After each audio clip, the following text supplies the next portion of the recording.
All right, everyone. Welcome in to this is just a football show. This is just a football show. You want to talk football? We'll talk football. You want to talk the guys that get paid? We'll talk about the guys that get paid. Or if you want to talk about the other guys that get paid, we'll talk about those guys as well. Welcome into the Voice of College Football, everyone, on a Sunday night. Championship weekend in the NFL. Of course, this is college football, and we talk college football here every day, and we post more content than anyone across 25 team channels and right here on the main channel at the Voice of College Football, and it's all college football all the time. But, of course, there is a connection between the NFL and college football. If you would like to talk AFC and NFC championship games, we are welcome to do that, or anything in the world of college football. We released our 1 through 131 rankings the other day. Check them out. They're perfect. No, they're not perfect. I say that all the time. They're not perfect. They're the best in the business, but they're not perfect. Okay, the 1 through 131 rankings, give them a look. Also, we were in the process of releasing schedule analysis. We just want to make sure that that's worth our while. So I would love to produce schedule analysis for every schedule release in college football. We will see if we continue to do that. Depends on your feedback.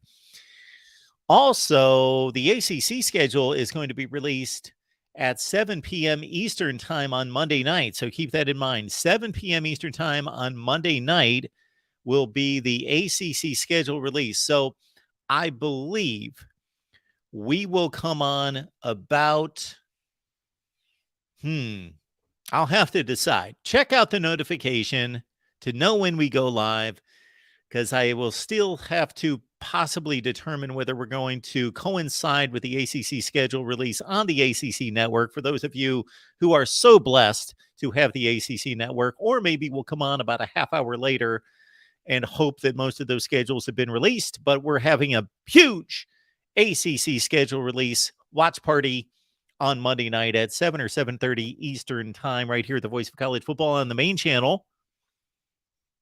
Or you can check out the simulcast on the Florida State channel, or the simulcast on the Miami channel, the Virginia Tech channel, or the Clemson channel. So we've got an Eagles-Chiefs Super Bowl. Horrible first game, very anticlimactic. Brock Purdy got injured after 4 pass attempts, and then Josh Johnson got hurt, the 4th-string quarterback for the 49ers, so they had to go back to Brock Purdy, who, because of his injury, couldn't even throw the ball. So one of the more anticlimactic and just non-consequential championship games I've ever seen, just because of the circumstances of one team taking the lead, getting 2 quarterbacks who were the 3rd and 4th string quarterbacks injured, having to play then the 3rd string quarterback who could not throw. He threw 1 pass after he re-entered the game, even though they were down by 3 and 4 scores. And so the Eagles waltzed to the Super Bowl 31-7 over the 49ers. This would be Philadelphia's 4th Super Bowl. They, of course, lost to the Raiders in 1981. They had the 2 games against the Patriots. They lost the first one with Donovan McNabb at quarterback, won the second one with Mr. Nick Foles at the quarterback position, and now with Jalen Hurts, they go back to the Super Bowl. Think about this, college football fans. Jalen Hurts is a starting quarterback for a Super Bowl team with the best record in the NFL. Would we have thought that in 2016 or 2017? If we would all have been served with a question in 2017 in the second half of the national championship game, when Jalen Hurts was pulled in favor of Tua Tagovailoa, that Jalen Hurts would be leading a team to the Super Bowl with the best record in the NFL 5 years later. Think about that. Eagles win 31-7. They march on to their 4th Super Bowl. For Kansas City, I believe this would be their Super Bowl 1. They lost to the Packers. Super Bowl 4. They defeated the Vikings. And now Patrick Mahomes has led them to 3 Super Bowls. They defeated the 49ers in 2019. They went back-to-back and were blown out by the Buccaneers and Tom Brady the next season. and now they have just miraculously came back in this game late. Tremendous back and forth late in the game. One of these situations where in a tie game, there's a play made by one team. It appears as though they've put themselves in the best of field position to control the game and salt it away and kick the game winner. And then it flips the other way, then the other way, then the other way, then the other way. Well, the last one and the last play was made by Patrick Mahomes. And unfortunately for Cincinnati Bengals fans, not made by Joseph Asai, former Texas Longhorn player, rookie in the NFL, made a critical mistake in pushing Mahomes after he was clearly on the white and out of bounds. That set up a easier field goal, makeable field goal for the Chiefs, who march on to the Super Bowl and get revenge for last year's ouster in the AFC Championship game against Joe Burrow and the Bengals. We also have a number of college football notes that I will get to in just a second, but we do have a caller on the line, so we will go to DeReal MVP. Welcome into the voice of college football, sir.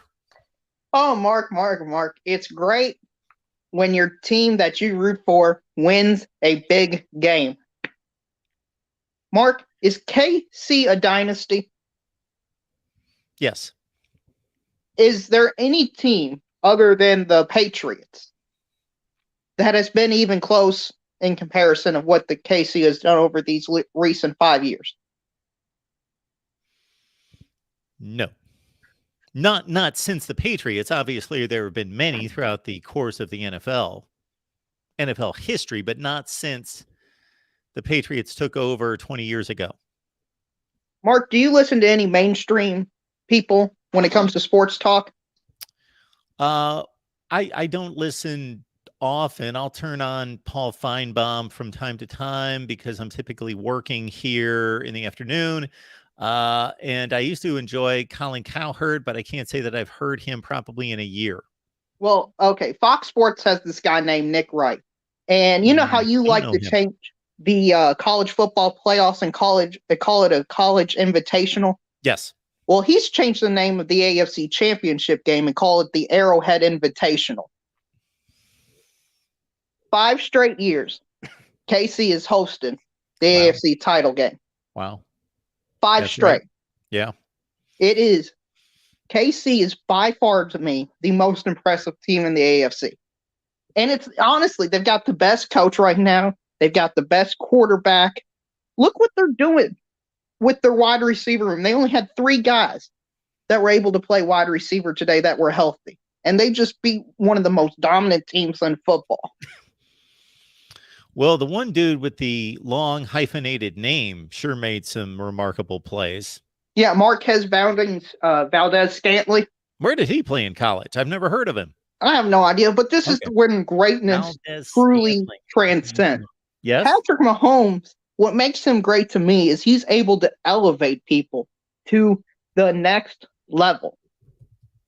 And to me, Mark, is Patrick Mahomes already a Hall of Famer? Yes. If he were just to retire. Yes. A first ballot Hall of Famer, would you say? Sure. That's not first ballot or otherwise. I don't really get into that part of it. I don't necessarily understand it, the distinction, but I know for a lot of people that there is one. He's a Hall of Famer. It's not even debatable. Yeah, I know. And I know people in the chat are saying I'm only rooting for KC. I just like chalk and all that stuff. Listen, Mark, there was a year, I think it was 2014, where KC had 8 or 9 Pro Bowlers, and they went 2-14. What? Yeah, it was something crazy like that. They had the most Pro Bowlers, but they only went 2-14. I can't believe that. I couldn't either, but it was KC. They would find a way to lose any game possible. It was just the way it was that year. Okay. It sounds weird, but I'm going to have to look that up. I do not remember hearing that. I think I would have run across that, even though I don't follow the NFL like I used to. Well, I'm sure somebody will fact check me, but I'm pretty sure it was 2014. Kansas City had tons of 7 or 8 Pro Bowlers. And they only went this from 11 Pro Bowlers down to 7 or 8? 8 or 9 is what I said originally. Okay. Not 11. Okay. Regardless, I can't believe that. But anyway, on to more important things. 5 consecutive AFC Championship games. So they beat the Bengals this year. They lost to the Bengals the year before. They beat the Bills the year before, correct? Yeah, and they had to change the rules of overtime because that was the game after they changed the rules because Josh Allen never got a chance at the football. Yes. It was 42-36. Yeah. They lost to the Patriots the first time when D4 jumped off sides, so I'm missing the next game. So anyway, you're telling me 5 consecutive AFC Championship games at home. Okay. Yeah, unbelievable, Mark. I mean, that's just greatness. I mean, and when will that streak end, you think, if you had to take a guess? If I had to take a guess, I would say next year. Just because I would always take the field against in any bet. In any betting situation, I would almost always take the field. Okay. Oh, 2019-2020 season, KC played Tennessee. Oh, yeah, that was AFC Championship game. Okay, yep. There you go. Had to do some quick research this really for you there, Mark. because I used to know the score of every playoff game in history, but that's score of that game was 35-24, by the way. 35-24.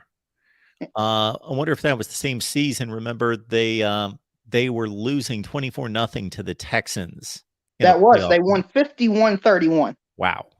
I'm pretty sure that was the first game in NFL history where a team was down 20 and won by 20. Probably. Which, by the way, just shows you another great stat. I'm not sure if you saw today, Patrick Mahomes is already second all time when it comes to AFC Championship touchdown passes. That's insane, too. Already second all time. Any championship games. Oh, any championship. He's going to be like Peyton Manning, where he has just all the records, it feels like to me. It does feel like it. Yeah, only Tom Brady has more championship game touchdown passes. He passed Joe Montana. Bart Starr was 4th. Now, well, I could sit here and go through NFL history and explain why some of those quarterbacks received less chances and all of that. But regardless, it's remarkable. Oh, yeah, you're exactly right, Mark. And you know what? I want to tie this into college football, okay? Okay. So I know you're pro 100% playoff expansion. The pros, they expanded the playoffs recently, correct? Yes. And how'd those teams do? You're truly not correlating an expansion of 12 teams to 14 teams in a 32-team professional league versus expanding from 4 teams to 12 teams in a 131-team league. Listen, all I saw was I've seen one league expand and then end up with 2 1 seeds making the finals. So I just didn't see any of the parity change that I thought I would get. That's all I'm saying. Well, we see a lot of parity in the NFL. Right, but who usually makes it out of top? Usually the 1 or 2 seeds. Usually. Well, now the way they've got it set up, the 1 seed has a big advantage because they're the only team that receives a bye. Right. But before that, it was the 1 and 2 that got a bye. That's why you usually see them make it to the finals. I like the days when the only teams that received it was the inverse. It was everybody played the same amount of games except for the wild card teams played an extra game. That's the way it should be. That's the way I liked it as well. But I mean, Mark, let's be honest, probably the reason they did this was because of money. Yes. Yeah. But who do you got in Eagles or Chiefs? Well, I am far from an expert, but I will say that I would go with the Chiefs. I do hope that Patrick Mahomes can further heal in the next 2 weeks. Yeah, I hope so as well. He played really great today, despite his injury. Absolutely. The pass that he threw for the touchdown to the guy with the long name, Valdez Scantling. Scantling. Still want to find out where he went to college. He went to North Carolina State. I don't remember him. Anyway, that was a heck of a throw. Yeah, I mean, Patrick Mahomes, to me, he just makes the routine extraordinary look routine. Yes. And that's why he's such a great player. I mean, how many quarterbacks in the league could complete that throw? Maybe 5? Maybe. Maybe. But he just made it look like a normal play. And I'm going to transition to some college stuff, Mark. Our good friend from Michigan, Jim Harbaugh, Mark. Yes. He told us he was done. He was done interviewing for coaching jobs.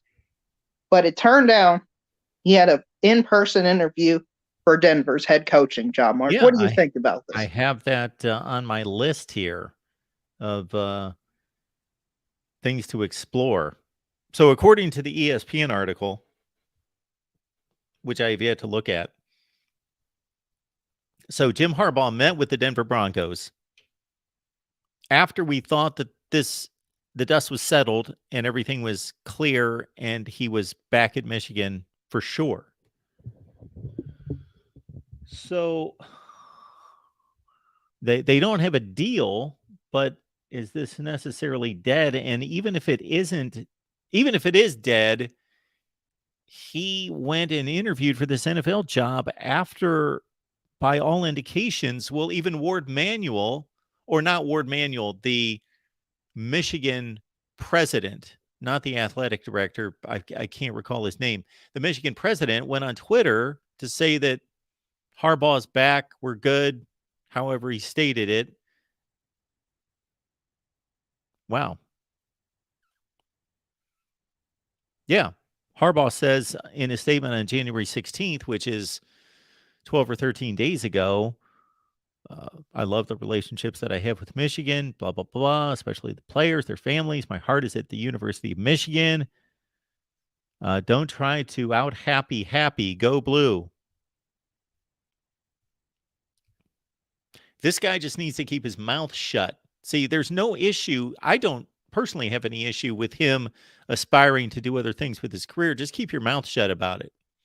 Just don't say things that aren't true.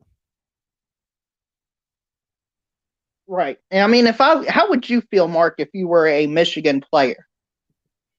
Because I would kind of feel some type of way if my head coach said, I'm not going to interview for any other jobs. I'm basically all in on Michigan. And then I find out, well, he's interviewing for a head coaching job. I would just feel some type of way about that. I would feel kind of disrespected. But how would you feel?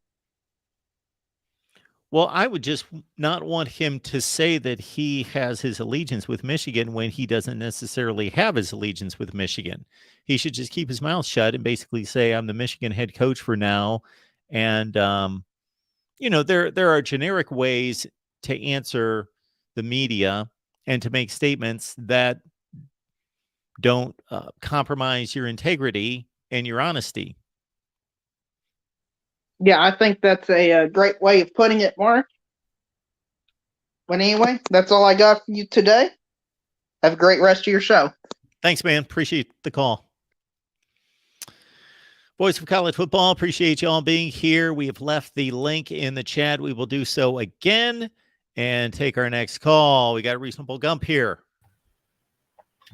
Hey, Mark. How you doing, man? I'm doing well. How are you? I'm doing okay. Hey, correct me if I'm wrong here, but are we about to have a 4th Alabama quarterback win a Super Bowl? Because it's looking like that. Well, if you want to consider him an Alabama quarterback. Would there be any reason not to? Well, I would also just say that Oklahoma fans can consider him their quarterback as well. So we're going to have this going forward.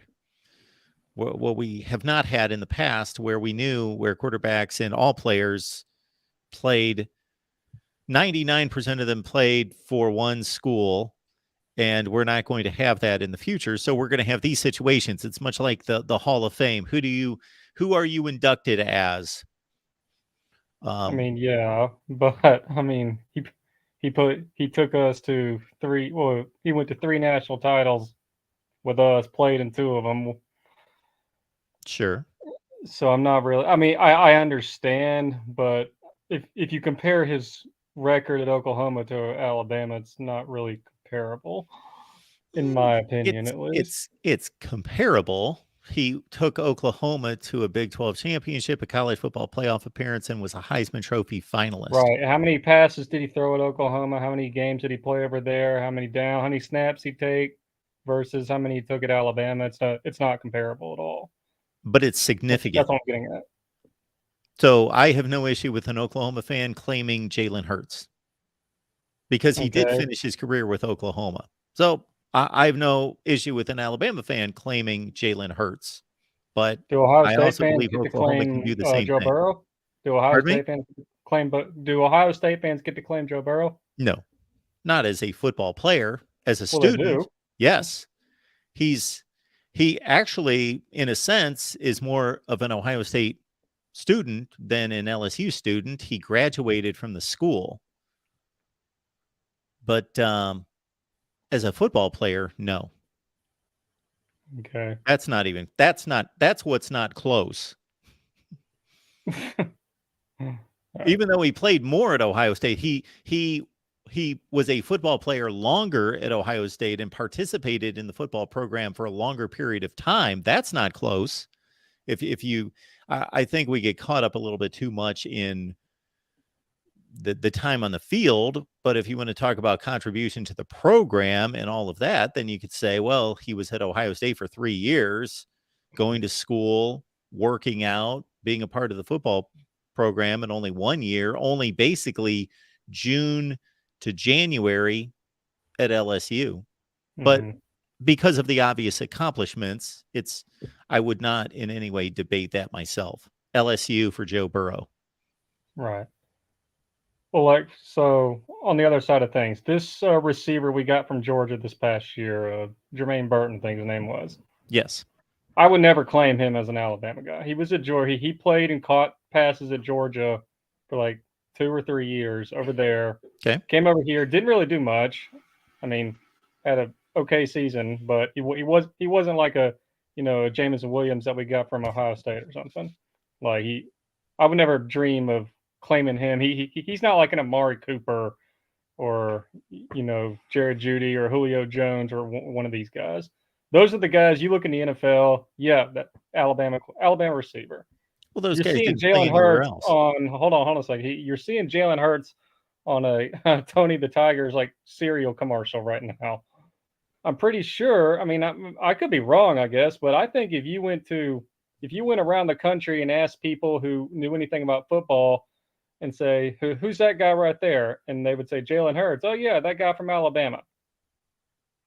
I don't think they would say that guy who played at Oklahoma. I understand what you're saying, and there's some legitimacy to that. But the more I spend time on social media interacting with college football fans, the less I respect college football fans. Even though I understand that's not the smartest statement to make to all of you. But of course, I love all of you, and you guys contribute to the show. But I'm talking about there are all sorts of pinheads out there that don't know what they're talking about. So I wouldn't necessarily buy into many polls out there. From the college football fan, from the sports fan, from the American public in general. Man, if someone would have clipped that little 3 seconds of what you just said, that was kind of funny. Not gonna lie. Well, I just don't. I just see a lot of harebrained people out there that I just shake my head. I just can't imagine that. These people we're fanatics. I mean, that's what fan means, right? Well, it's harmless when it's involving sports, so that's a good thing. So it's fine when it's here. But you do have the better argument over the Oklahoma fan. Absolutely. Anyway, that's actually not. This was a complete tangent. I didn't really want to. I actually had no expectations of you throwing the Oklahoma thing at me at all. I was just going to sort of beat my chest a little bit and say Alabama's about to have 4 Super Bowl quarterbacks. If Reasonable Gump, if there is any possibility that I can take the opposite side just to provide some resistance, I'm going to do that.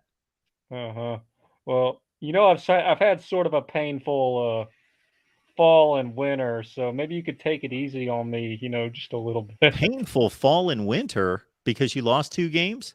No, because it was the most painful team I've had to watch in the Saban era. Okay. I know you like to downplay all the issues and the internal Mhm. strife and all that, and that's fine. But no, this was not a good team. Okay, it was a good team nationally, but it wasn't a good Alabama team. No, not by their standards. Do you have a preference as to who they hire as coordinators? I would really love Jeremy Pruitt. I think that's pretty much the go-to answer right now. Though in my defense, I can probably look back and 2 or 3 years ago, whenever Jeremy Pruitt got fired from Tennessee, I made a comment. It was either on your channel, I think it was on your channel, or on Uncle Lou's, one of the two, and I said, so sort of doing an election quote here. I said Alabama's defense is about to be great again. Because I figured, okay, we were going to ditch Pete Golding because he's terrible, and we were going to get Jeremy Pruitt back. Well, that didn't happen. So maybe it's just a 2-year delayed reaction with that one. Yeah, I think Jeremy Pruitt's the guy to hire. Yeah. I don't really have an answer for the offensive coordinator. I'm just anyone. I don't care who. If it's a young guy who's up and coming, got some cool ideas, hire him right now, or promote from within. I don't really care. You just got to get old Bob out of there. And then Jeremy Pruitt will almost be, in a sense, the first of the Saban rehabilitation school that needed a second finishing school, I guess. Right. Well, you can only do so much. Hey man, so I want to ask you about this right here. Keeping in college football now. So I watched your shows that you do with Steve Dace. I think it's called The One. Yes. You do it right now? Okay. So he brought up a point, and it's valid. And he also brought it up either last year or 2 years ago. And both times you just sort of kind of let it go without really commenting on it. And so I'm interested, and maybe you're not sure where you stand on the issue, on not an issue, on what this could potentially be.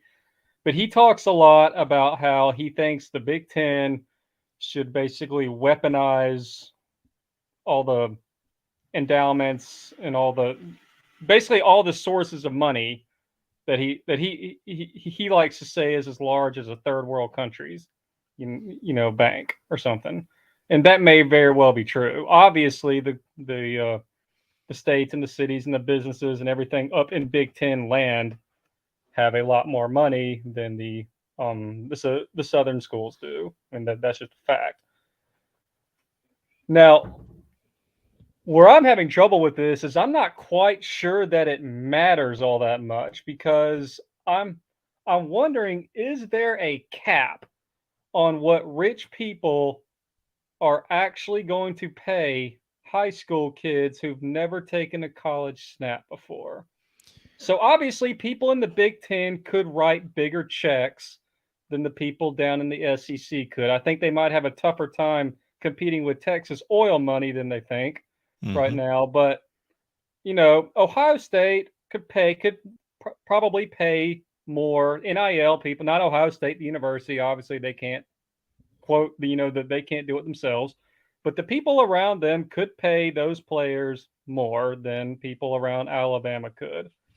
But I just wonder, is there a cap? Is there a limit to how much they actually want to pay these high school kids who they don't actually know if they're going to be that good? So this is the way I would answer this, and this is what has gone through my mind when Steve has brought this up. So I'm not one that just argues for argument's sake, and therefore, if I don't know something, I may state, I don't really know about this, but I'm going to conjecture, but I plainly state, I don't know about this. I'm not an expert in this area, do not have enough knowledge, but I'm going to conjecture here, or maybe I just stay away from it. And I've stayed away from that conversation or making some kind of counterpoint.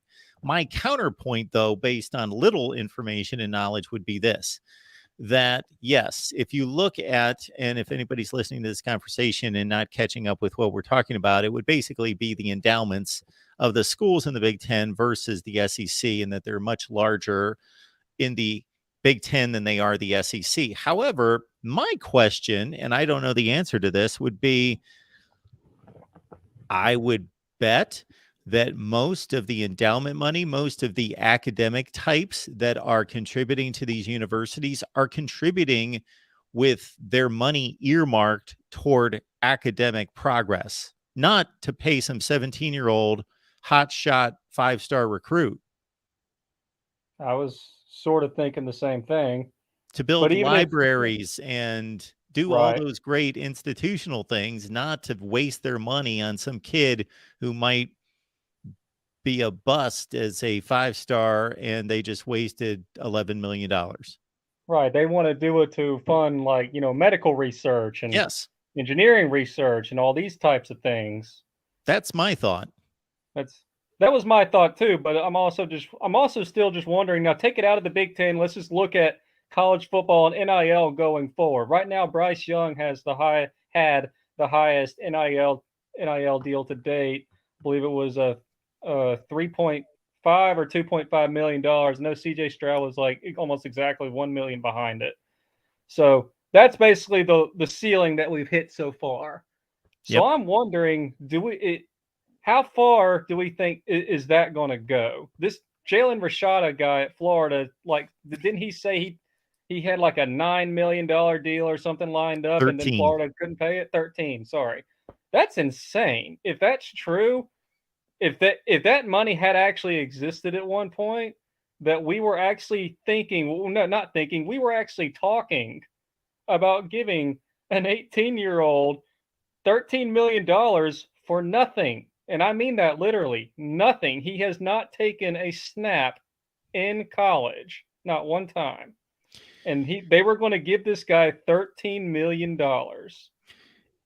And most of these people have made their money based on research and intelligence and doing the wise thing with their money.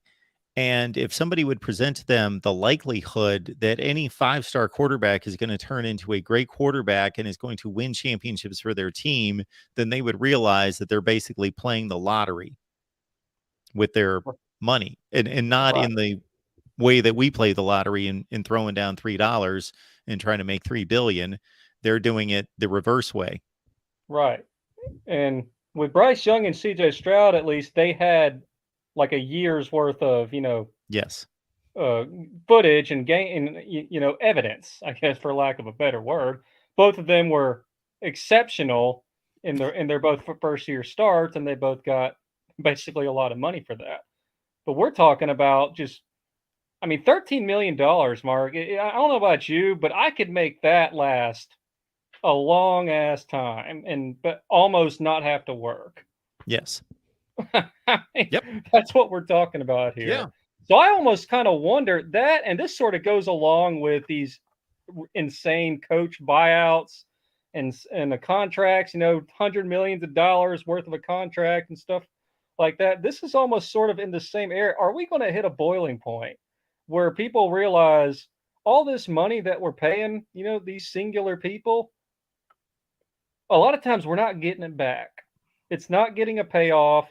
We're losing money on all these deals. I sort of wonder if this is going to grow to a point where everyone just sort of realizes what a terrible idea this is and kind of backs off of it. Our coach is going to start getting worse contracts eventually, if for no other reason than that most schools won't be able to afford them anymore.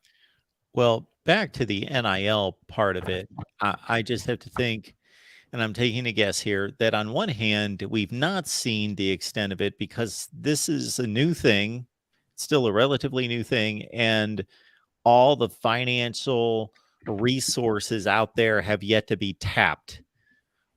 Schools and collectives will continue to be more and more creative in how they can generate money and who they can go to and all of that. However, for those people that have ponied up money early, if they don't see return on their investment, yeah, those sources could start to dry up.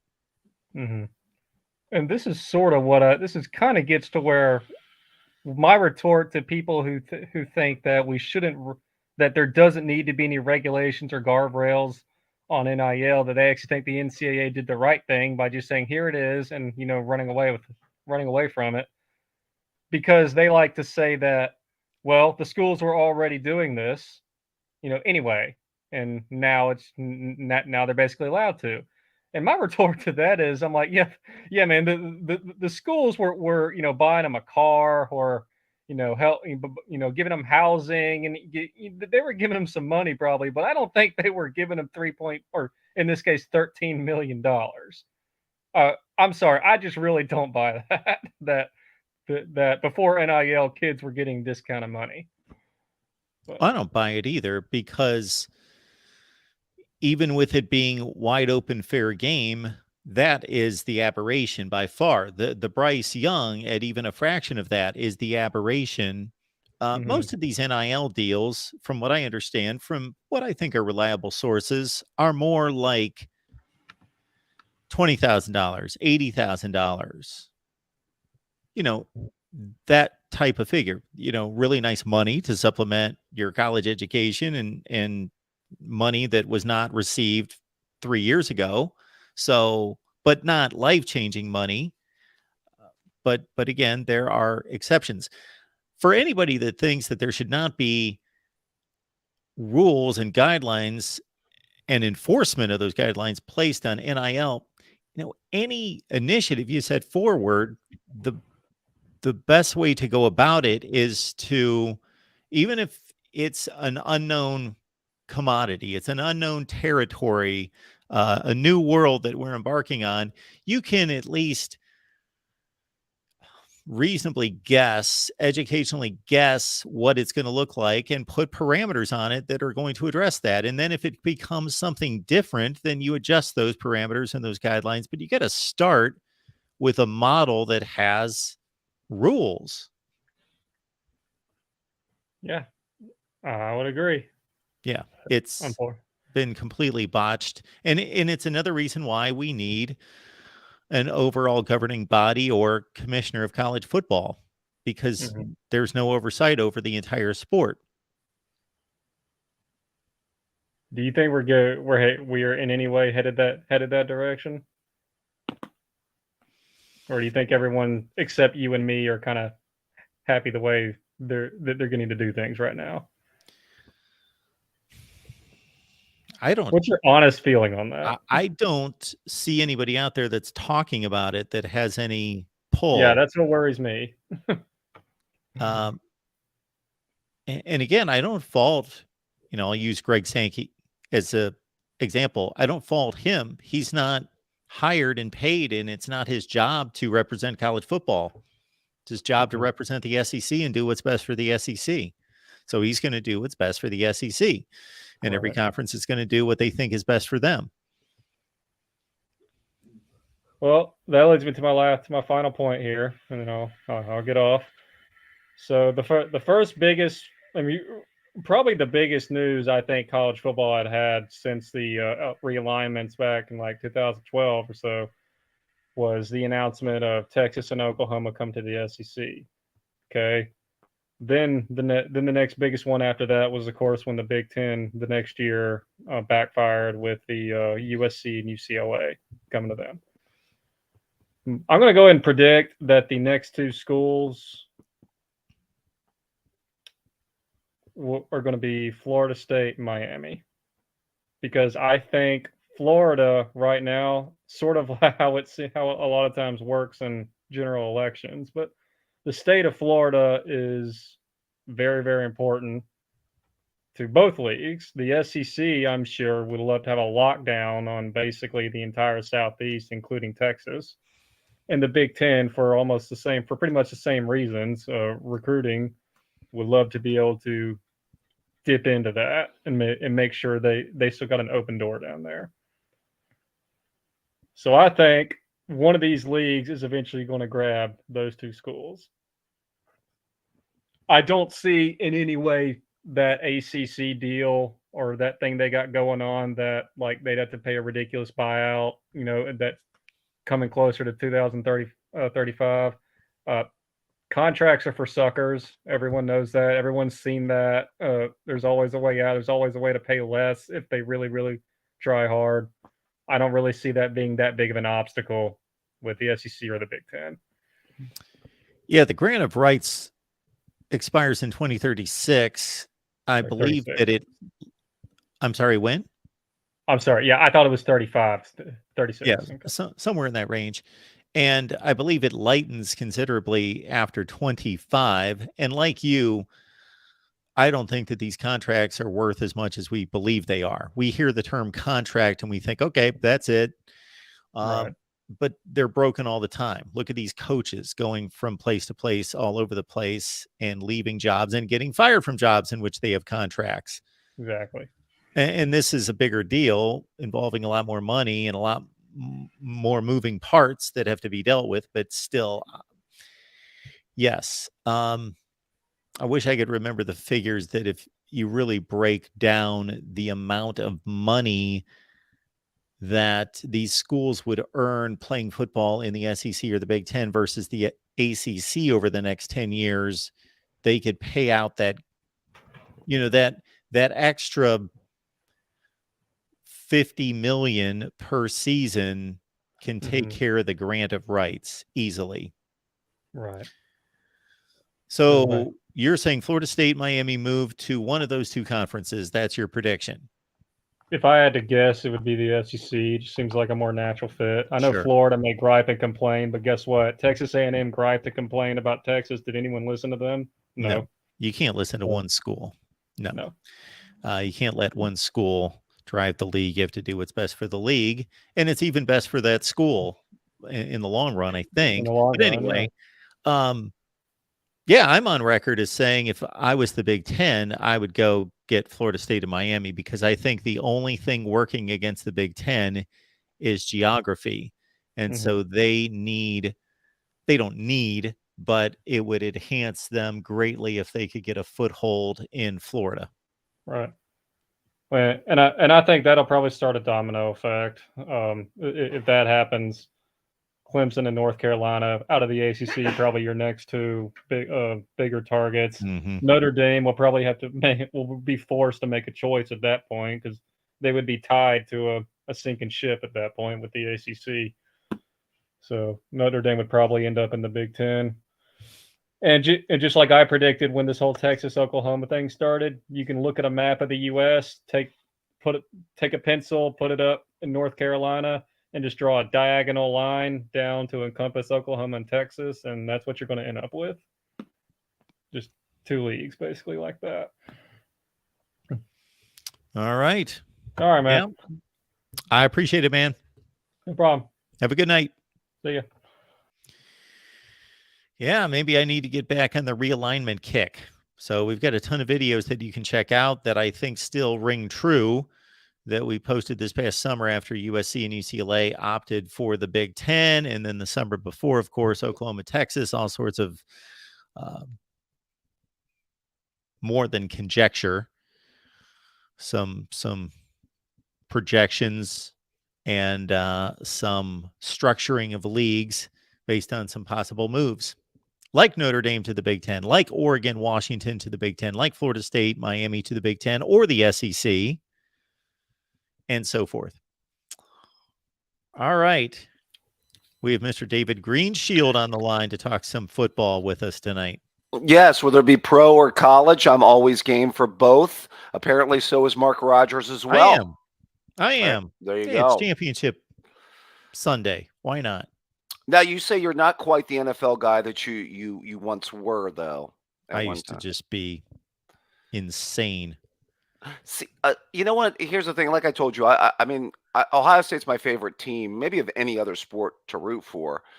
But I still think overall, I like the NFL better than I like college. I mean, just because of two reasons. The games are played at a higher level, and the games are far more competitive. You're not going to see 65-7 in that Super Bowl, Mark. No, we will not see that. I will counter it this way. Okay, go ahead. I just think they're different games. They're the same game. They're different levels, and First of all, are my 2 points accurate though? I mean, you're right. yeah, absolutely, they're accurate. Right. You know, there's one thing that no college football fan can argue against an NFL fan, that is obvious. The level of play isn't close. Right. Yeah. Yeah. The level of play isn't close. Right. However, on the flip side, you could say that because the level of play in college football is still extremely high, but it's not as pristine as the NFL, it sometimes makes for more wackiness, more fun. Well, where I was saying that, also usually what do we want to see though? To my second point though, usually when we're watching a game where we don't care about who's going to win, what do we hope to see? At the very least, a close game, right? Yes. I'm going to get that more often than not in the NFL compared to college.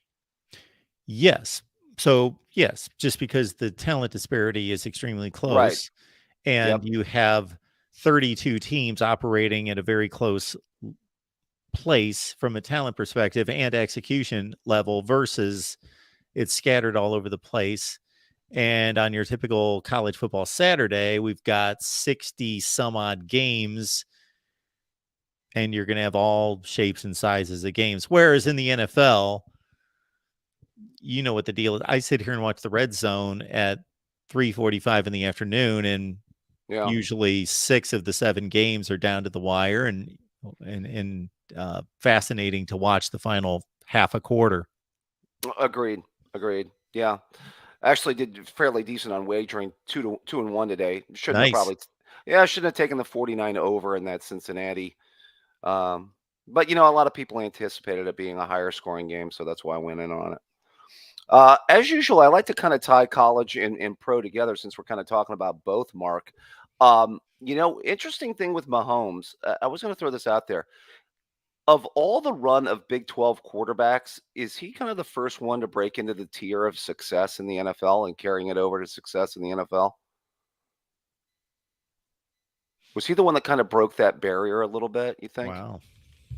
Because I'm trying to think of like all those run of like Oklahoma quarterbacks, Texas Tech quarterbacks, Texas quarterbacks that came out of the Big 12 that never went into the NFL and had any success. Wow. Just a thought. Wow. They don't have any superstar Hall of Fame caliber quarterbacks out of the Big 12, do they? Who am I missing? I'm not coming up with anybody. You're right. I got one for you. Slinging Sammy Baugh. There you go. What? You only had to go back that far, Mark. Really, Mark? Come on now. Yeah. Wow. Yeah. Oklahoma State. No, not really. Oklahoma, Texas. No, I mean, all those Oklahoma quarterbacks. I mean, Bradford never was really what, they thought he was going to be. I mean, obviously Jason White was just a college quarterback. I mean, I'm trying to think of all those guys that Stoops had that just never materialized. I'm a Browns fan. I thought we were going to break the mold with Baker Mayfield, obviously. Baker Mayfield, yes. Baker Mayfield had a nice second season. He had a good rookie year. His 2019 was not very good. And then he had a pretty good 2020. I'm looking up the college of somebody in particular that's nowhere near a Hall of Fame. I'm just curious where. Okay, he didn't even play. He played at Cal. Wow, they don't have any quarterbacks. Man, that's a knock against the Big 12 right there. Big 12 fans, I'm sorry, but that is a huge gap in your historical profile right there compared to every other conference. You can come up with dozens of great quarterbacks. Now, I got a little bit late. Did the reasonable or did the Alabama fans say that Jalen Hurts is a Crimson Tide in the same way? They claim Jalen Hurts, and I put up a fight for Oklahoma just because I wanted the debate, but I think you can go either way. I think either fan base has a claim, but the Alabama claim is stronger. Okay. Now, that's though, would you say his most successful season was that 2019, or was it maybe his 2016? I wonder if statistically for Oh, Hurts. statistically, 2019. He Yeah, was a yeah, he was Heisman finalist. right,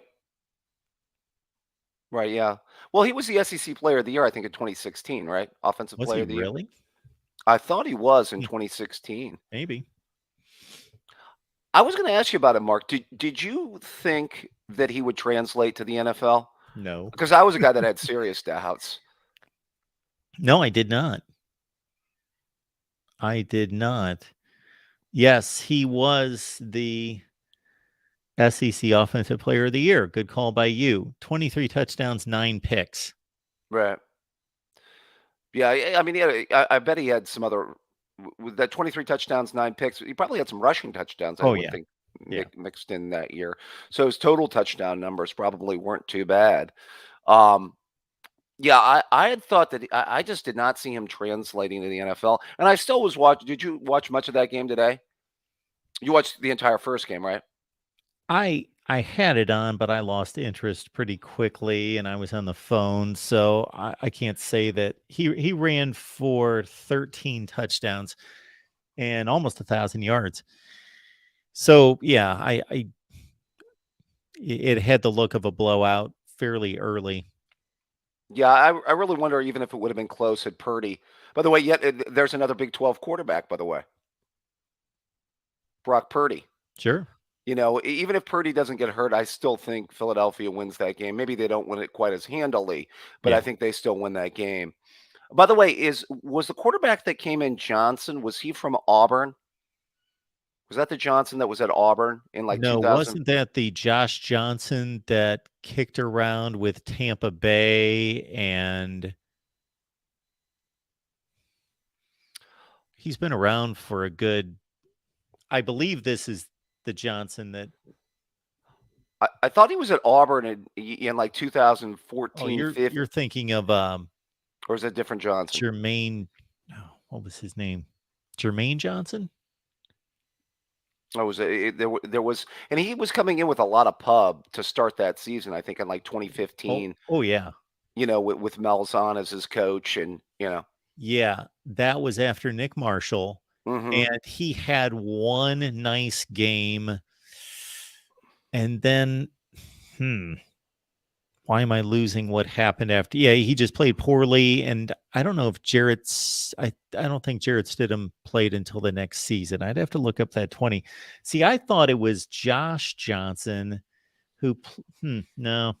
Yeah, I didn't bother to Do look you it know up. who I I'm didn't. talking about that he played for the Buccaneers, and he was with the Giants at one point. Okay. And Yeah, I didn't bother to look it up earlier. I was just curious to see if you knew, Mark. no, but I am curious to see which Johnson this is. Yeah, Josh Johnson, the veteran here. So, Say where he played his college ball. so his NFL stats. So yeah, he's been in the league since 2009. Tampa Bay, Cleveland, Cincinnati, Oh, okay. Washington, the Jets. Yeah, I remember him with Tampa Bay, and that's where he got most of his playing time. And why doesn't it have his? Yeah, so he's been around for 13 years. That's who I Okay. thought it was. Yeah, different Johnson than the one that was at Auburn then. Yes. Okay. Yeah. Yeah, because the one at Auburn was there like 6-7 years ago. Yes. Yeah. 2015. Yeah, that was Josh Johnson. Thought he played at Kansas State. San Diego was his college. Okay. Josh Johnson, The San quarterback Diego. today. Yes. Okay. I also wanted to delve into Burrow too, Mark. I know that I've touched upon it a little bit. I will say I've always been partial to rooting for Joe Burrow, just because I thought the way he left Ohio State, and it's always been pretty respectful towards Ohio State. Even if you go back to the Heisman ceremony in 2019. Certainly not a Bengals fan. I am a long-suffering Cleveland Browns fan, as I put it earlier, and it's been a very, very long suffering. I'm sure, as you probably know too, Mark. But I'll say this: I do respect Joe, and I don't. Whether Ohio State fans want to claim him, I get maybe that they shouldn't necessarily, just because obviously his greatest season, and the reason that he became a #1 pick was the way he performed at LSU. Although I will say, I always wonder, and maybe I've mentioned this before, how his career would have turned out at Ohio State had he not gotten injured. Because I think that was the ultimate reason that Dwayne Haskins came and took the job. Yeah, it would have been a heck of a battle between the two. Yeah. Well, you just knew when Haskins came in and won the game up against the team up north in 2017, he was going to have the inside track going into 2018. Sure. And, obviously we all know, RIP, what Dwayne Haskins did in 2018 at Ohio State. And, the other thing too, we never would have had 2 years out of Justin Fields either. Even though the COVID year became kind of disjointed and everything. True. Yeah, So, it would have completely reshuffled the deck with all the other quarterbacks who followed. And we don't know how that would have landed because, yeah, there would have been no Justin Fields transfer. Burrow's there through 19, and who knows who they would have recruited instead and acquired. yeah. I don't think that they would have. Yeah, and I always wondered what Burrow would have looked like in Ryan Day's offense, though, too. I mean, obviously he had just incredible. I mean, the Chase Jefferson combination is as good a combination as you can see now in the NFL as I've ever seen at wide receiver. Now, I said Ohio State would have surrounded him with a fair amount of talent too, because that was at a time they had guys like Garrett Wilson and Olave and people like that were pretty good wide receivers too, and they're doing really well in the NFL. So, yeah, I can't imagine that he would not have lit it up. right. Yeah, it's too bad his offensive line really failed him today, by the way. Well, they've largely been what he's had to overcome now for 3 years. Yeah. Well, the thing with them is they invested in the offseason and to bring offensive line in there, and then they get the 3 injuries at the end of the year. And boy, Chris Jones was eaten today. Mm-hmm. They couldn't even block him. Yeah. Might be the best defensive tackle in football right now, by the way. May have taken over the mantle from Aaron Donald as the best defensive tackle in the NFL right now. I think there's a case to be made for that. Yeah, I would think so. Early feel on the Super Bowl. So what do you think? Have you seen a line or anything, Mark? What would the line be on this game? Maybe Philly think? by 2 or 3? I could see that. I was going to say 3 or 4. I think I come back to this game. Does this remind you a little bit maybe of the 2019 Super Bowl that Kansas City played in against San Francisco, where maybe San Francisco's got the better overall roster, but obviously, Kansas City's got the better quarterback? We're on it. 2.5 Philly. 2.5? Okay. You think that goes up? I think that goes up a little bit. I bet that could go to like 3.5, maybe 4. Well, I hope people don't put too much in the score of this NFC Championship game. Yeah. I mean, it got kind of out of control once Purdy got hurt, and they didn't even want to throw a forward pass. No. Shanahan wouldn't even let him throw a forward pass when they're down 3 touchdowns. I mean, give me a break. Well, he made the decision that this game's lost, and I'm not going to injure this guy anymore. Yeah. You think maybe you should let Christian McCaffrey throw some passes? Yeah, you would think that they would have some kind of a wildcat deal going, and they would just have opted for that. Why not at that point? Sure. Give it a shot. But they only had like 260 yards of offense. Yeah, they had that one Eagles. Yeah, they did. It didn't seem like they had a big day offensively. I mean, Hurts, did not throw the ball particularly well. No, I mean, he is still to this day. I give him all the credit for developing his skills, but he's not one of the better passers in the league. yeah. I was going to say, don't you still see some of those inaccuracy issues that he had at Alabama Sure. still in the pros? Yeah, he's done extremely well to elevate himself to this point. I don't think any of us foresaw this, but yeah, he's not one of the better quarterbacks throwing the ball downfield. Yeah, yeah, there was a lot of misses today. But I think it's going to be a good Super Bowl. It'll be interesting to see how that Philadelphia defense matches up with Mahomes. I think that'll be one of the big storylines going into that game. And then, obviously, can Kansas City stop the Philadelphia running game, which is the strength of their team. Yeah, I So, got to say, I've been pretty unfamiliar with what Philadelphia's done this year, except for win all these games, and most of them pretty comfortably. I haven't really watched them play. yeah. Yeah, they're kind of a grinded out team built around a really good offensive line. I think they probably have the best offensive line in pro football. So, that's going to be an interesting matchup. Hey, by the way, I was going to tell you, I continue to enjoy your 5 o'clock presentations with you and Steve. By the way, good work. By the Well, I way, appreciate that. Thank you for joining us. We're trying to build something, of course, and hopefully we can keep it going. But we do need those to kind of ramp up, and we need those to hit hard. So, trying to get the word out there as much as possible that we're going to be going at it every Thursday at 5, everyone, 5 Eastern time. Steve Dace and myself go for 10 or 15 minutes and then take your comments and questions. So, and, you had a great question submission, so we will thank tackle you. that in future weeks. Yeah, I was interested to see how he responded on my. He kind of sees, what I was telling you that Klatt sees with the long term future of the 12-team playoff. How maybe short term, maybe long term, it could help even things out with the college football landscape. Maybe he could have some benefit in the long term. At least that's what I got from him as far as from his answer. Did you hear the numbers that I rolled out Yeah. concerning the number of? I was a bit surprised that if you take those final 10 years of the poll era, Yep. 14 teams placed in the top 4 in 10 years, that's not many. Right. Well, yeah, and I think we've talked about it before, Mark. It seemed like the sport was far more. It's not like you've never had dynasties, but it does seem like the sport was far more balanced out. In particular, in the 90s, and you still had dynasties. I mean, obviously, you had Nebraska was a dynasty type team in the 90s. They won 3 national championships in 4 years, and were, right there in the thick of things for about 5 years in a row.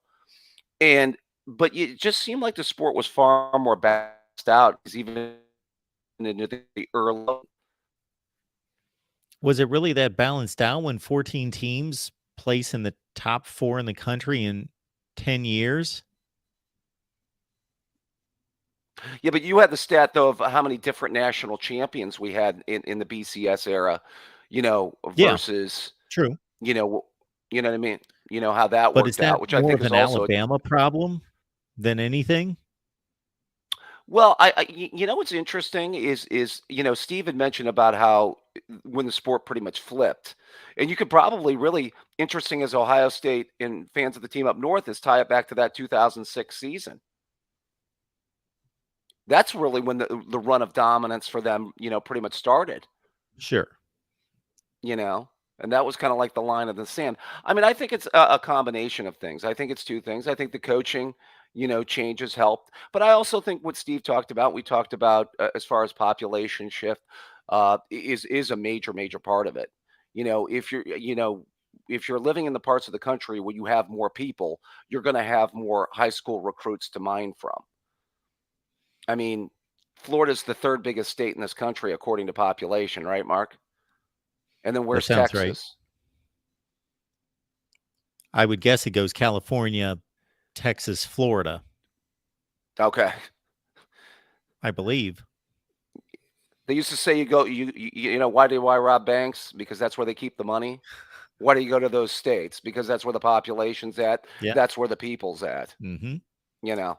I know that I watched. I've been at times hooked on these whatever you want to call them, time elapse videos. Have you ever seen some of these? I have. And I think they're brilliant and they're mesmerizing. There's one where you can look at state population from the beginning of the country all the way through, and then they project it out to the future. And Georgia is just going to just blow past New York State in population. Well, see, that's been the biggest thing why when, Kirby took over that job, I mean, that Atlanta, that area of population was really, really starting to grow down there, which was only getting them, more and more people, more and more population. Obviously high school football, huge. So, I mean, although I do think, like I was saying with Ohio, we would talk about how it's kind of flatlined. I mean, because Ohio is still like the 7th most populated state in the country. It's not like we're Rhode Island or something, and we've got 7 people living here. No offense to Rhode Island. I don't want to hurt you amongst the Rhode Island demographic, Mark. I know that's growing. Yeah, let's not do that. There's a big college football contingent out there. Yes, and Rhode more than Island. anything, we don't want to offend the state of my only daughter's college choice. All right. Well, to young Miss Rogers, I don't want to go there. Okay. But I mean, it's interesting. I found on a couple of our podcasts, like Ohio State podcast I was listening to the other day, they were talking about the spring football 7-on-7 discussion to kind of help spur high school football along a little bit more within the state of Ohio. Okay. We're upsetting people now, Mark. Uh-oh. We don't want to lose folks. That's right. All right. So again, I'm sorry, David, as I was fishing for that point there, your latest point was what? Well, the discussion that we had that one day with me, you, and Tim, when I had said that one of the things that Ohio's been debating is the 7-on-7 and the all year or the spring football. Yeah. And, I've actually communicated with even folks from the South about it. They say, how do you live without it? And I said, I don't understand it because Kentucky and Indiana have it. Wow. And Indiana's known as a basketball state, and they have it. So I'm not saying it's the be all end all, but I think it could certainly help the cause a little bit.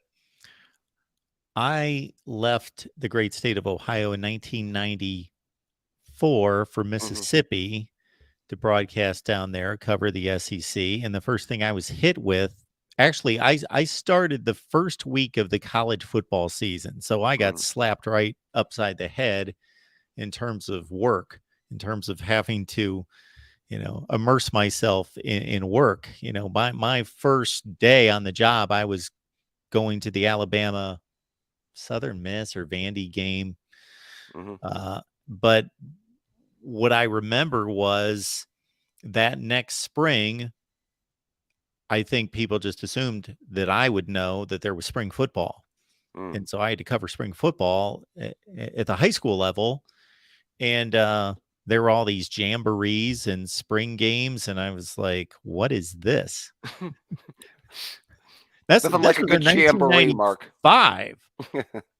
What's that? This was in 1995. Yeah. So, yeah. Yeah, it's something that'll be debated, I think, in the upcoming years. Like I said, some of the high school coaches are for it. Some of the athletic directors have been opposed to it, but it's one of those ongoing discussions. It'll be interesting to see how it plays out in the years to come. Absolutely. All right. Well, as always, a pleasure to talk college and pro football with the great Mark Rogers. Thank you, David. Appreciate you being here. You take care of yourself, my friend. All right. Welcome into the Voice of College Football. We will leave the link here in the chat. So please join the show. Let others know that we are here talking typically all college football, but we will talk NFL tonight if you would like. Whatever's on your mind. We will take our next call here in just a second, but I will let you know that I jotted down a few news and notes from the past couple of days. One would be that James 49'ERS is leaving Notre Dame to coach the linebackers, and we've got a video posted on the Ohio State channel concerning this. James 49'ERS to Ohio State. Yes, as the real MVP brought up in our first or second call, Jim Harbaugh met with the Denver Broncos. He met with the Denver Broncos after the president of the University of Michigan stated that Jim Harbaugh was here to stay. We see that Josh Gaddis, of course, dismissed as the Miami offensive coordinator. There's much speculation about where he will land. Iowa City could be one. We discussed that on our Iowa show this past week with Corey Brada from the Hawkeye of the Storm, so please check that out. And then we also have, this hit me. Also wanted to note that found this interesting. Okay, Stetson Bennett was publicly intoxicated, picked up by police. So that wasn't so interesting to me. You know, he went out and acted like a moron one night. That's fine. People will do that. That's, you know, we all have done stupid things. So I'm not that alarmed by it. But I find it interesting. Where Stetson Bennett was found to be publicly intoxicated. Now, I don't know where Stetson Bennett is from. I know that he has always wanted to be a Georgia Bulldog, so I had kind of assumed that he was a Georgian. What's a Georgia? Anyway, from the state of Georgia originally, which I believe he is. However, he was found to be publicly intoxicated in the city of Dallas. In a statement to ESPN, a Dallas Police Department spokesperson said officers responded to a report of a man banging on doors in the 1600 block of Tribeca Way at 7:10 a.m. Eastern time on Sunday. So it must have been a heck of a Saturday night. And then late into the night, early into the wee hours, 7 a.m., banging on doors in a suburb of Dallas. So I don't know if he was picking on TCU fans or what he was doing there, but he was in Dallas. The story here from Mark Schlabach says the preliminary investigation found when officers arrived, they located the man, Stetson Bennett, 25, and determined he was intoxicated. Bennett was taken into custody, transported to the city detention center, and charged with public intoxication. Left the detention center on Sunday morning, but he could not be reached for comment. Okay. So again, I did not find that enormously interesting other than the fact that Stetson Bennett was in Dallas banging on doors. Found that kind of amusing. And then before we take this call here, I found this somewhat annoying, interesting. I don't know. I'm going to pull up here. Let's see. Maybe it's no longer. I'm not going to be able to show it to you. It was a ad on the ESPN college football page that I wanted to show you, but it's been replaced by an Expedia ad. That's too bad, because I was hoping to show all of you. Let me refresh the page and see if it pops up again, because 3 separate times I went to the ESPN college football page and this ad came up. Now it's not coming up. So I guess I'm going to have to simply tell you about it, which is not nearly as effective. 3 consecutive times today, I go to the ESPN college football page, and what pops up is a large advertisement bar where there is typically an ad that says something to the effect of the Pitt football program is one of only 9 FBS programs to finish in the top 25 the last 2 seasons. So apparently, the University of Pittsburgh has found it effective or needed to trumpet their amazing top 25 appearance. What did they finish? Number 23? That they finished 9-4 this year. They finished in the top 25, and they are just one of 9 programs in the country that have finished in the top 25 now for 2 consecutive seasons, that they take out an ad on ESPN. I would like to show you this. Has anybody else seen this? I just found this this is like hoisting division championships. This is like being a member of, let's say, the Big Ten West and getting your ass kicked in the Big Ten championship game by 89 points and hoisting a Big Ten Western Division championship. Lame. Where is Talk is Pitt when we need him to jump on here and try to defend this?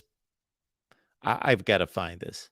Well, I can't find it if they no longer, maybe they only had enough money to advertise for like 3 hours during the NFC Championship game, because I saw it 3 times and now it's no longer. Now I'm getting a Windows 11 ad. So, yeah. So unfortunately, yes, Pitt probably only had like $37 that they could pump into their boasting of their back-to-back top 25 finishes. Okay, next caller right here at the Voice of College Football. We've got Chris on the line. Chris, how you doing? Good. How are you doing? I am doing just fine. I appreciate you waiting. Oh, no, I don't mind waiting. It gives me time to think about what you're talking about. Oh, I was just curious. You said, do you remember? Oh, yeah, it was over 10 years. You said that, was it 14 teams were in the championship game? Is that what you were comparing? So we had a little get together with our buddy Steve Dace on Thursday. And the question that came in from a viewer was whether we believed, first of all, whether we thought that the BCS system was a good system or a poor system, number one. And number two, whether it has impacted college football since and created this environment of elitism.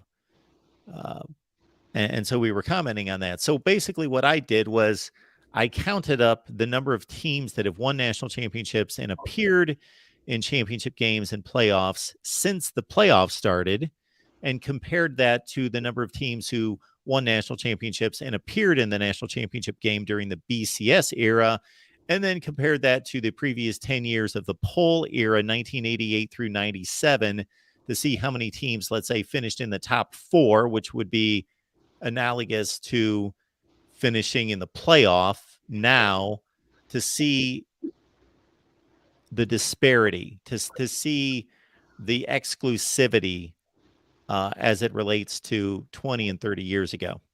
Okay. And did you find any connection there? Or I missed that conversation, so I have to kind of. Yeah. So we all know that the perception right now is that college football is too exclusive for many people, and that there are just a few programs that rule the sport. And what I was trying to figure out was, are we just overreacting? Is that more perception than reality? Well, what I found was, of course, as you well know, during the first, let's see, would it be 9 years of the BCS, 1998 through 06? Yes, the first 9 seasons of the BCS, we had a different champion every year. Oh, okay. So that stood out to me. Not that I didn't know that off the top of my head, just like you do. No, I didn't. I didn't know that. Well, here's the number that really stood out to me, because we look back. I think I can speak for most people, most college football fans, that we look back on the 1980s and 90s and think that there was a more even playing field. There were more teams in the running, more competitive teams. There weren't just these 4 or 5 schools ruling the sport. When in fact, the final 10 years of the poll era from 88 through 97, if we consider those top 4 teams in the final poll, in the AP poll, to be, let's say, quasi playoff teams. Okay. You know, the 4 that would make it now. Only 14 schools filled those 40 spots in those 10 years. Uh-huh. And Nebraska, Miami, Florida, Florida State, and Michigan, and I believe Notre Dame represented 28 of those 40 spots. Okay. So I would say that we also had elite teams ruling the sport during those times as well. Probably. You know, I've already told you, Mark, I don't. You're a professional. I'm as amateur, I think, as amateur gets, and that's not me being modest. That's the truth. No, I believe that you bring some tremendous points to the table. So I always enjoy our conversations. Well, I appreciate that.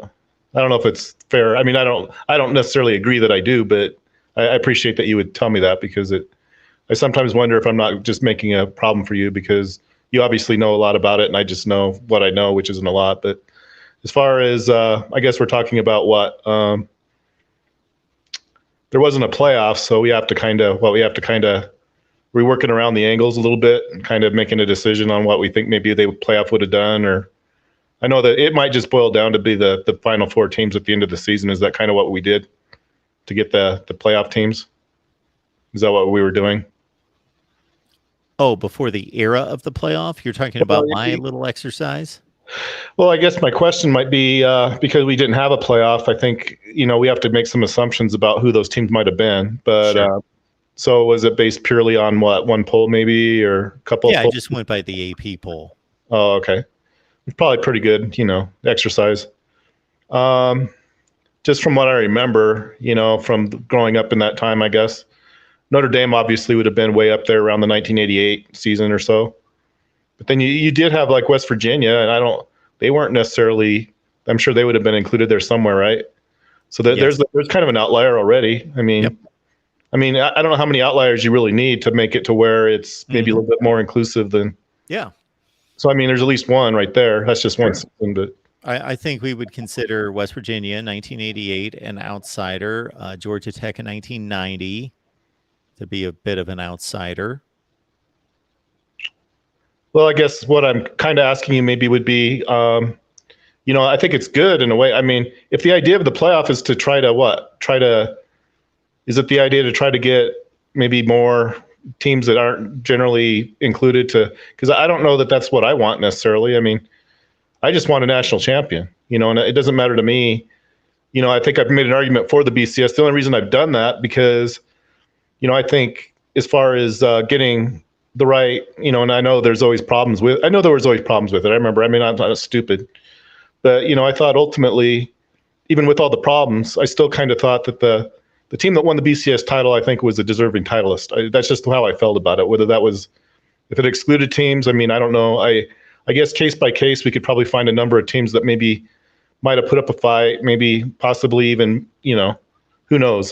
So many things go into that sort of thing. It's hard to know for sure in any particular game what might have happened. But I just think in a general sense, I don't know that there was such a big problem with the champion as far as recognizing one team above, I guess, the most of the teams that maybe, had they been admitted, might have been a threat. I understand that there's always, those sorts of things that go into it. But, I guess my question might be, because I guess that we are sort of committed to this playoff.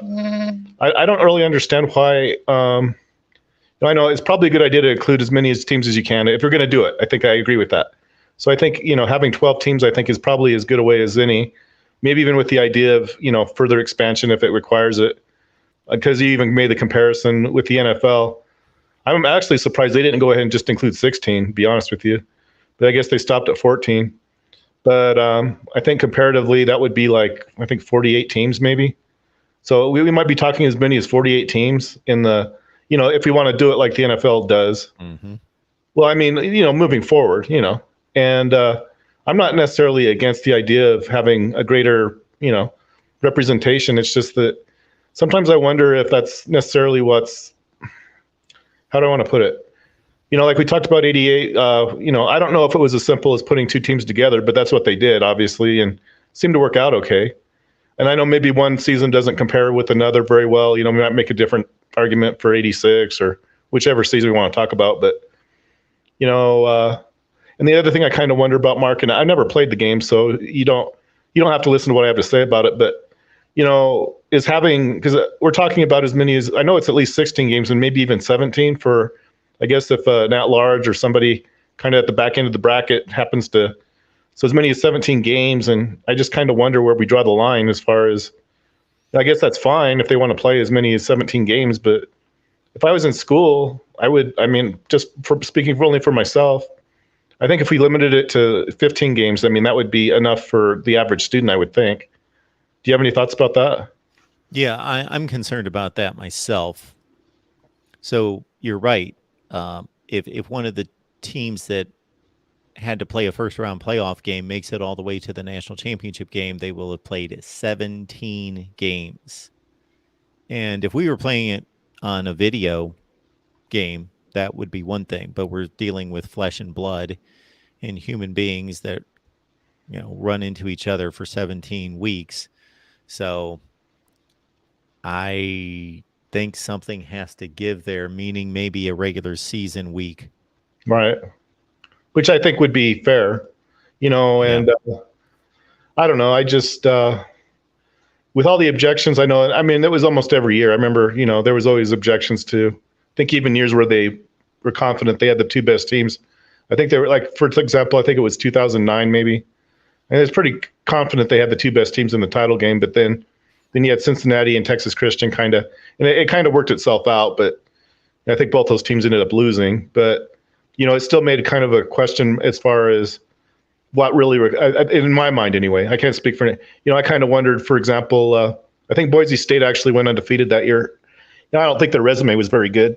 I don't think the teams they beat were all that great, but, they did beat Texas Christian in the Fiesta Bowl. And, I don't know if that would have elevated them all the way to the title game, but, that might be one year example, maybe where maybe a team maybe had a justifiable reason for maybe feeling like they weren't, but I don't know if that's really, I mean, they got to play Texas Christian. So I think it was kind of a, fair compromise, but I guess if Cincinnati had beaten whoever it was they played that year, I think it was, who did they play? Do you remember? Oh, Florida. Game? Yeah, it's Florida. I think they got beat by Florida pretty bad, but yeah.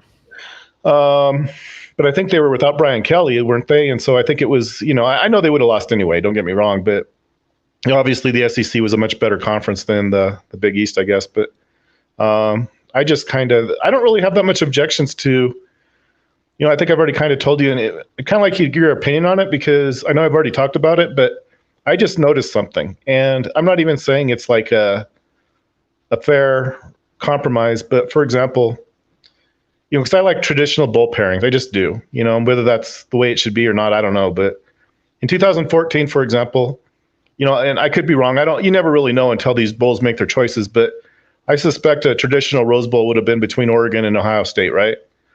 Well, I mean, to me, because that was the national championship, it ended up happened to be I don't understand why that couldn't have just been designated, even though it wouldn't have been necessarily what the BCS would have done. Why couldn't they have designated that as like a title game? And then there would have been maybe another one. It would have been a split title probably, because I think you have Florida State and Alabama kind of being, so it would have, created the same problems we had with the BCS. But I guess there's even ways to work through that, I think, so you have maybe one game, I mean, without a playoff necessarily, but one game's kind of like we have now anyway, but play all the bowl games and then have one game set apart from all the bowl games as a title game. I'm not sure why that wouldn't work as well, I guess, as a playoff, but I guess if people want a playoff, I guess there's not a whole lot we can do about it. But well, that's kind of what was done during the BCS era. In a way, yeah, in a way, it actually kind of was. I know there were questions about for a year by year. I know it depended on which year, but I think in 2011, that was an interesting year for me, I thought, because I remember, I think Houston, if they had beaten Southern Mississippi, it was, they had to win, to advance, obviously. But I think they were going to, because of the way the rules were, I think they would have been admitted as what do they call it? There was like one bid set aside, I think, for a non-major conference. I think if Houston had beaten Southern Mississippi, I think they actually would have been in the BCS.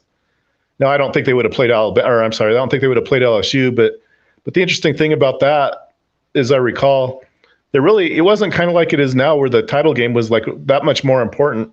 I think actually what we had with the BCS I know it made, sure, as far as winning the championship, but so if they'd have been in the BCS, there was at least a possibility, probably not a very good one, but there was at least a possibility if they'd have beaten Southern Mississippi that they actually might have been all the way in because they really didn't, I don't think they didn't make much distinction between the bowls that were in the BCS. I know each one had like its own little, they had to set aside a title game, but there was always that, if they're in the BCS, there's like at least an even chance they might actually be in the title game, is the way I remember it being. And I know that probably wouldn't have happened. I'm not dense, but it was like incentive though. So I think we had the incentive with the BCS, and I really can't figure out to this day how Houston lost that game, but the incentive part, I think it made it to where, so we got, I think, maybe a better set of games. The incentive was always there, I thought, to where the end result was always, I think, at least, I'm not going to say it was better than the playoff, but it gave us, I think, better pairings maybe than what the playoff has given us. I don't know if we might not agree with that, but now we have kind of a separation. We have the playoff games, and then we have the bowl games. And so I think, and with the BCS, I don't know that we had that separation. It was, that's what I don't like about the playoffs, is I think now you're either in the playoffs or you're in the bowl game, and it kind of diminishes the bowl games, is kind of how I look at it. I don't know if you agree with that or not. Well, it sounds like one of the reasons why you liked the BCS is because there were only 2 teams that were elevated to the BCS championship game. Otherwise, all the traditional bowl slots were occupied. And now they're still occupied, but when you take 4 out instead of just 2 to go play a playoff, then it's less likely that you're going to have traditional New Year's Day matchups. Well, I used to kind of think that too, Mark, but follow me through on this one if you don't mind. And if this doesn't work for you, just tell me. It's okay. But like I said, in 2014, we might have. I don't even know. I didn't have any say over who went where, obviously. And so I don't know that. I guess there's even a possibility, because there were like Rose Bowls. I think that there was one Rose Bowl that had Texas and Michigan in it. So it's like, obviously they didn't always put the Pac-12 and, Big Ten champion together. But I think there was at least a good chance in 2014 they probably would have. Well, wait a minute, Chris. As you well know, they always paired the Big Ten and the Pac-12 unless one of them advanced to the BCS championship game. That's what caused. That's what caused Washington State and Oklahoma one year. That's what caused Michigan and some other pairings like that. The Texas Michigan, I think. See, that was controversial because California thought they should be, and I think California played Texas Tech in a Holiday Bowl. Yes. But the interesting thing was California ended up losing to Texas Tech, but I don't even know if that even matters. But the traditional Rose Bowl, they were upset because I think they thought that they were. I think it was a USC versus, what was it in 2004? Who was it? Oklahoma. I think. Okay. So the Rose Bowl, they put, they took Texas, which is probably what they should have done. And I think that was a game where Vince Young did real well. And I think it helped Texas actually elevate themselves over Michigan pretty easily. But that wasn't a traditional Rose Bowl, though, is kind of what I'm getting at. So it's like the BCS didn't always follow, even the BCS didn't always follow the traditional part of it. In fact, like you were saying, there was like a Orange Bowl, I think, between Iowa and it was almost like they played the Rose Bowl and the Orange Bowl or something. It was like Iowa and I can't remember. USC in 2002. Okay. Yeah. At any rate, and so there are people that had, and I think there was like a strange Rose Bowl one year between there was the national. Well, I think what they did is they didn't play the Rose Bowl.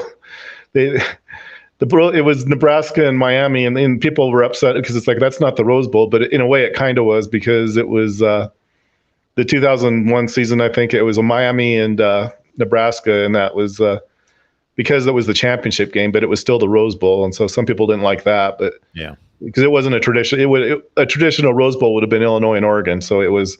So the BCS didn't really follow tradition either. So I'm probably not making a very good point here, but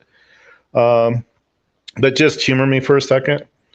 I know Tim. I think Tim's in the chat room, so he might. I don't know if he'll agree with this or not, but he said there were like 2 seasons where BCS wouldn't have picked the right team. Well, that's not exactly true.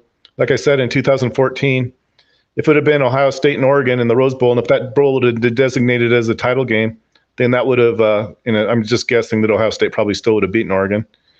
Then that's one, that takes care of that year. And then the other year he talked about was 2017. Well, I was following kind of a different rotation. It's the same rotation that the playoff uses, but if it would have been in the Sugar Bowl, and I don't know, obviously I don't know, you never know until they pick the teams who goes where, but I think there was at least a possibility it might have been Alabama and Oklahoma. If not, it wouldn't have been, but But that's a possibility though, that was on the table because of the agreements that were in place between the Big 12, I think, and they were going to take, it was called the Champions Bowl, I think. So there was at least a possibility that it might have been Alabama and Oklahoma, which if it would have been, might have resulted in Alabama being, without even being in a playoff, maybe having a claim on the title. And the other team obviously would have been probably Georgia. So it would have been a split title again, probably. So we would have had the split championships, but I don't know that I really have a big problem with that, Mark, because it's so hard to win a championship anyway that I don't quite understand why it's such a problem if, we could bring up like 91 or whatever. Oh, it's a big problem because both Washington and Miami well, is that really a problem, or is that, I don't really understand why, we'll never know who the better team was. Well, I don't know is that such a problem to where we have to know for absolutely sure that it was Washington and not Miami, or vice versa? Yes. Okay, well. It's a problem, Chris. This is why it's a problem. Why? That's what I don't understand. Why can't we have... I'm going to explain to you why it's a problem. This is simple to explain. We are sports fans. We are American sports fans. Therefore, we want to see the teams that are the very best in that particular sport play on the field to determine the champion. Sure. I don't disagree. So in 1991, when Miami's playing a Big East schedule and they go play 1991, they play Nebraska in the Orange Bowl and rout them. And Washington, meanwhile, is playing in the Rose Bowl against Michigan, and they beat them by 3 scores, and they complete an undefeated season. It's only human nature and our fervency as sports fans to want to see the 2 best teams play to determine the championship. Okay. And not play the 8th best team and the 12th best team. What do you mean? Oh, as far as like position? Well, okay, I'll play devil's advocate for a minute. And I know this isn't likely to happen. Let's say both of those teams have gotten beaten. Then what do you do? I'm not saying that would have happened. It probably wouldn't happen normally, but there's always an outside chance that even the heavy favorite, I don't know. You're saying if Miami and Washington would have lost their bowl games in 1991, then what do we have? I know they didn't, but I'm just saying, I'm not saying they could have. You're bringing up a valid point that could have happened. Well, I'll simply go to 1991 to refresh my memory on exactly what was going on in 1991 besides those 2 teams. So we entered the bowl season with Miami at 1, Washington at 2 in the AP. Florida was number 3, and they were 10-1. Was that the year that they played 1991 Florida? I don't know. So wasn't Syracuse, was it? I don't really know. Dude, Michigan. I know Syracuse went 1 year's. Well, again, we're talking apples and oranges because under what I would desire, there would have been a playoff with the best teams in the country playing. Under what you are, I believe, advising, had Miami and Washington lost, then there would have been some type of a vote, or there would have been a proficiency rating to determine the best team. Not exactly, no. I was just playing devil's advocate because it's like we assume a lot of things, right? We assume that maybe even, like, for example, they said the 1 year the BCS definitely got it right was like 2000 when Texas played USC. Everybody, and I'm not going to say that there was any controversy with that year. There really wasn't, but I think we still have to make some assumptions to know for who to put in the title game. And I don't know how they go about those. I know they used like a poll, and I think it was they promoted it, and I think there was I know there was the computer aspect to it and all that, but I think it generally worked out pretty well. But I don't know that was necessarily everybody agreeing that that's who should be in the game. That's just how it was. But I agree with you though on some of your arguments. I don't disagree. It's like you think I disagree with you. That's not really true. I just kind of wonder though, when you play the games, and for example, even this year and last year too, by the way, I'm not saying that there wasn't maybe some reason maybe to put, TCU, you don't know, I guess, until they're in it, what's going to happen.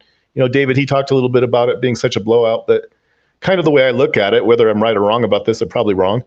I think once a team gets momentum going for them, I think that it's like a freight train. I I'm not going to say, TCU, they scored one touchdown, made it look like it was like 10-7 or something. It looked like, well, maybe they might get a little bit of momentum going, and it just didn't really ever happen. But, I don't know that I really looked at it as being such a rout really, as much as it was just, Georgia working on all their, and TCU didn't know what to do, I guess, Chris, are you making a case for TCU being competitive with Georgia? No, but there's another point I was going to make with TCU though. I don't think they've ever won a national championship. They brought up 1938, I think it was. Well, the Tennessee, I think actually probably would have beaten. I mean, I don't know. I think Texas Christian has actually finished second 5 or 6 times is how I kind of look at it. In 35, I think it was Minnesota, and 38, I think it would have been Tennessee. There was 2010, obviously would have been Auburn. Chris, sometime this off season, we're going to do something that is probably going to irritate you. So you can either take part in it or not. But we are going to go through, as we have in the past, but we're going to display all this, all the national championship seasons, and we are going to right some wrongs. No, we don't need to. The one season. I didn't say we needed to. I just said we're going to. I have TCU. If you said proficiency, so I'll throw this out there. I don't know that it really matters. Ohio State would have won the proficiency title in 2014. I'm not trying to change history at all, but TCU would have been right behind them. Well, some of it needs to be changed. I don't think so, but so really, I kind of look at it like they say, well, Texas Christian hasn't won. So really, that was an AP title, and I'm not gonna take it away from them. I feel like they deserve it, but as far as probably the better team, I think that year probably was Tennessee. So I don't know that Texas Christian's ever actually won a championship. They've just been close several times, 5 or 6 times. It's kind of interesting. It's interesting how many times they've been real close to it. But, in 2014, they didn't really get the opportunity, but they still finished behind Ohio State. So I don't know. We don't have to change history. What history do you want to change? I'm a little curious. I think you said you wanted to give Washington, and I don't actually disagree with you on this. You said you wanted to give Washington a title in '84. I think they deserve a title. I do. We will wrap up the phone call with this. There are seasons in the past in which the awarding of a national championship was completely illogical. That's what we want to change. Now, am I officially changing history? Of course not. This is just the YouTube channel that we just debate college football and discuss it, and I will unveil what I believe, and I have rewritten national championships. Is that official? No, of course not. Well, I guess if there's a difference, I'm sorry to waste your time again, but if there's a difference between me and you, Mark, is I'm trying to make it as hard as possible for any team to even claim one. And I've used this example before, and it upsets people, and I don't blame them for it, but I'm setting the standard. You know who I'm setting the standard with? It's going to get people upset again. I think Brigham Young sets the standard as far as what should be counted as one.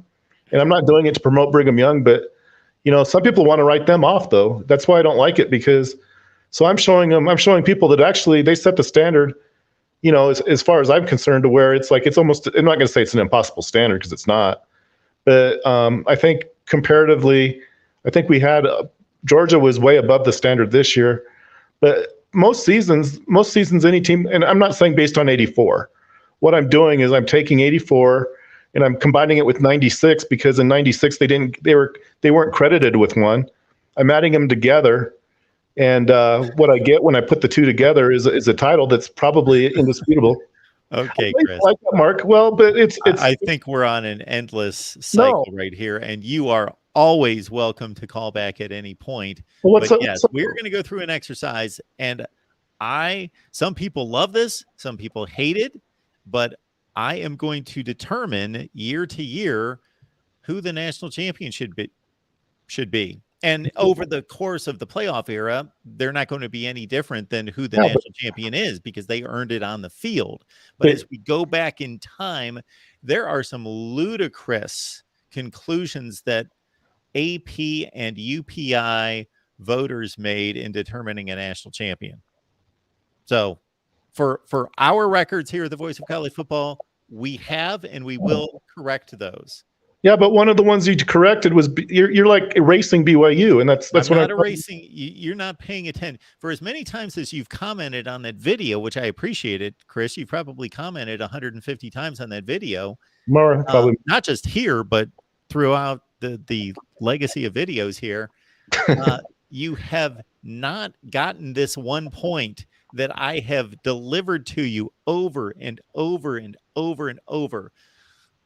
When did I ever state that I was taking away a national championship from BYU? The title of the video is Disputed National Championships, meaning somebody was awarded a national championship and there were other teams that had just as valid a resumes. And we are simply pointing out those years. I never said I was taking away a national championship from BYU, but I was stating that this team have valid claims to that national championship. Well, I think I might be taking titles away. I just told you I don't know that TCU's ever won one.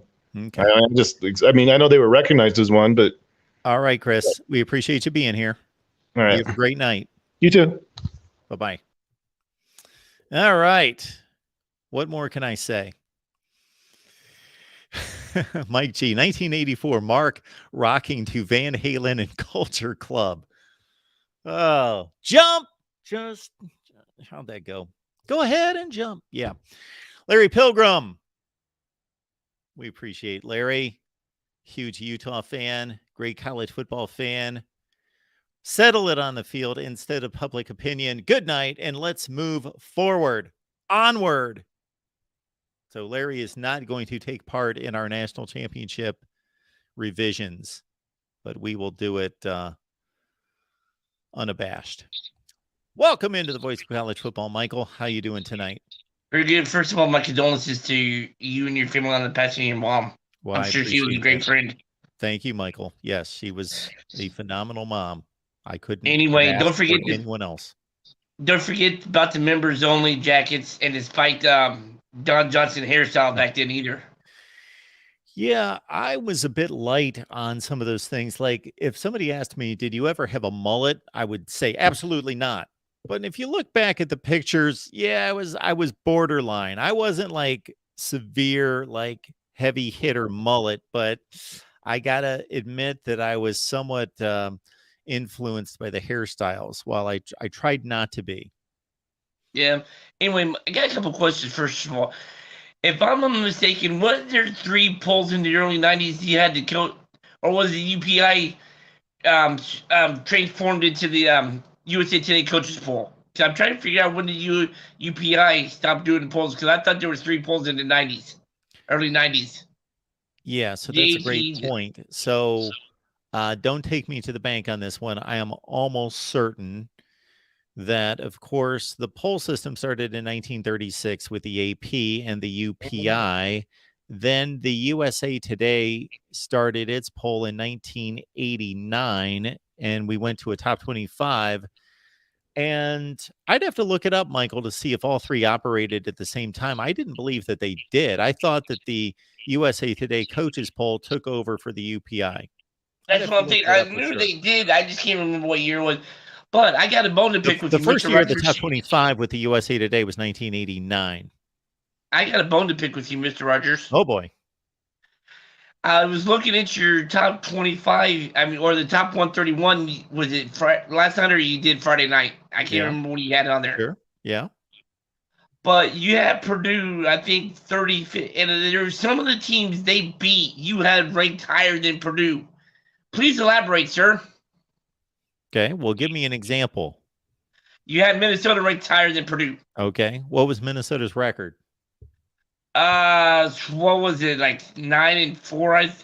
Yes. 9-4, I think. What was Purdue's record? Unfortunately, it was 8-6. But okay. Still, case closed. Okay, but you didn't take head-to-head into consideration. Okay, well, yes, I took it into consideration. But do you understand that if I took the head-to-head into consideration for every team that had a worse record than other teams that they beat, you could make a case for like 58 different teams in the country.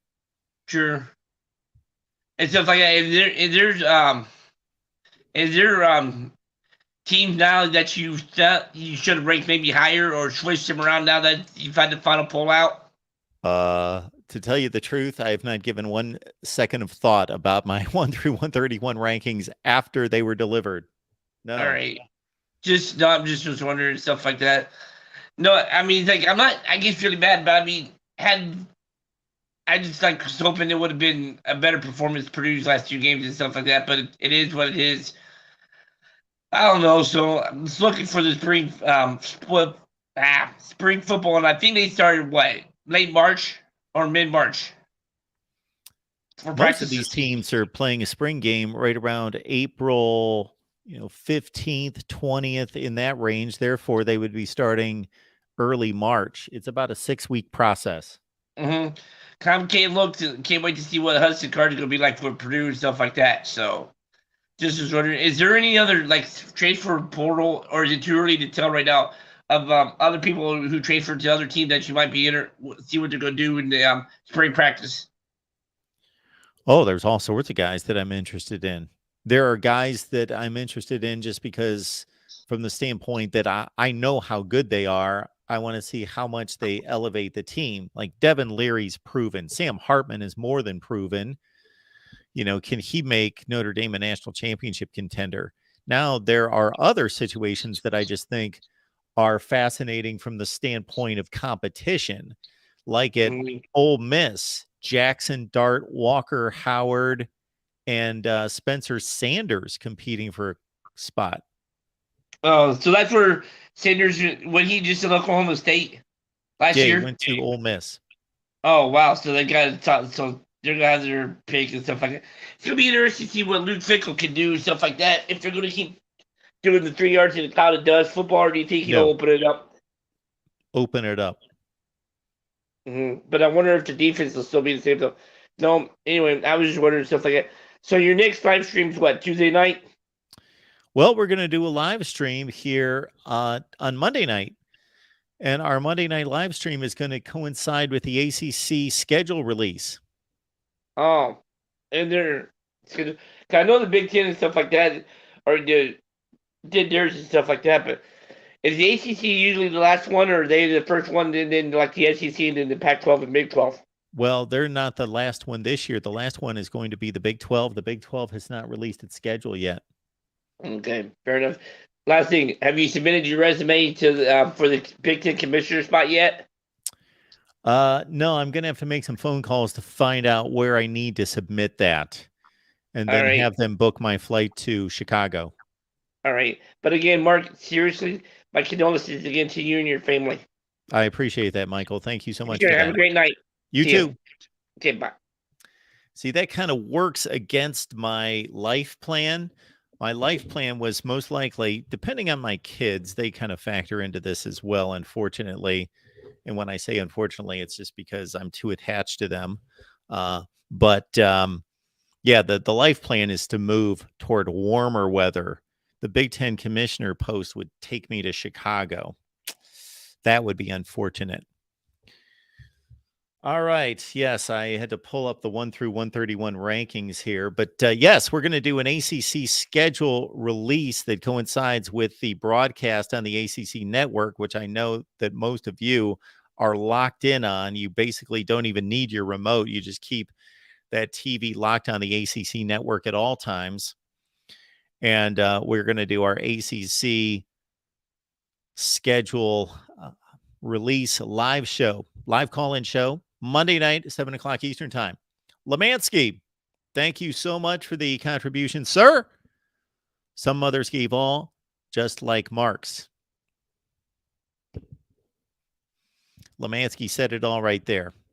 I was at a loss for words. I spoke at her service, and that was, as I anticipated, extremely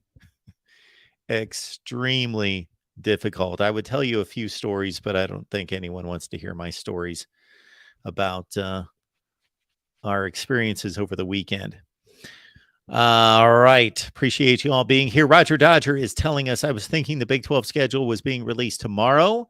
And for my money, the Big 12 schedule is going to be the most intriguing of the releases. Why? Of course, we still have Texas and Oklahoma, as of now, still in the Big 12. Although there are rumors out there that the SEC and the Big 12 are going to cooperate to swap teams and get Oklahoma and Texas moved into the SEC for 2023. Those are rumors out there. But let's say if things stay status quo and Texas and Oklahoma stay in the Big 12, the reason I love this Big 12 schedule release is that you've got 4 new teams: Houston, BYU, UCF, Cincinnati entering the Big 12. What is the Big 12? What is their approach going to be? Are they going to stick it to Texas and Oklahoma? There's going to be a lot of voices in that room that say, stick it to Texas and Oklahoma. Make Texas go to BYU one week and make them go to UCF in Orlando, Florida the next week. Those type of conversations, I'm sure, are being had in Big 12 headquarters. I am going to be fascinated. This is exactly what I wanted. I did not want Oklahoma and Texas to leave the Big 12 at the same time that the other 4 were joining to make it a clean split. I wanted chaos, awkwardness. That's the best word for it. Awkwardness. Keep the 2 teams that are leaving for the SEC, but bring in the 4 newbies and mix them all up. I would make those teams play as much as possible, because it's going to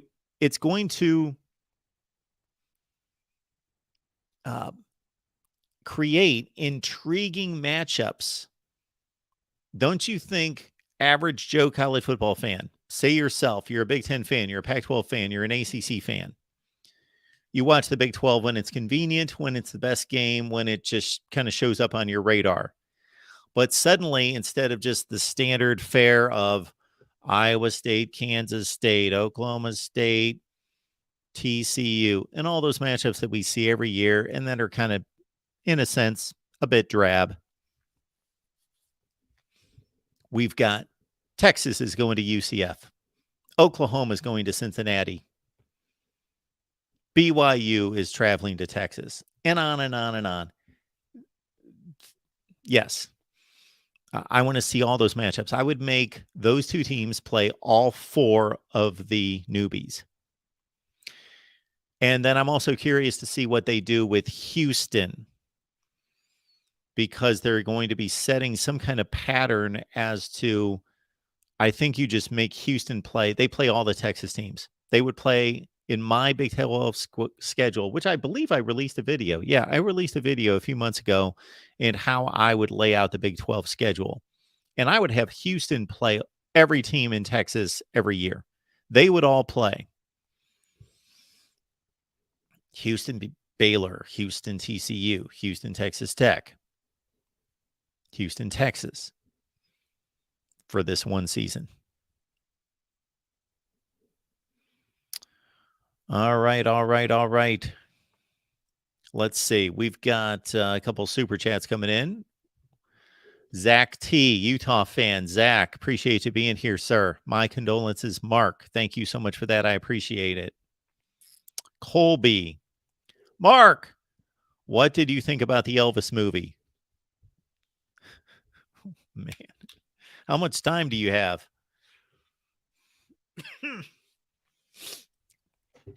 It was done about as well as it could be. I'll say that. From the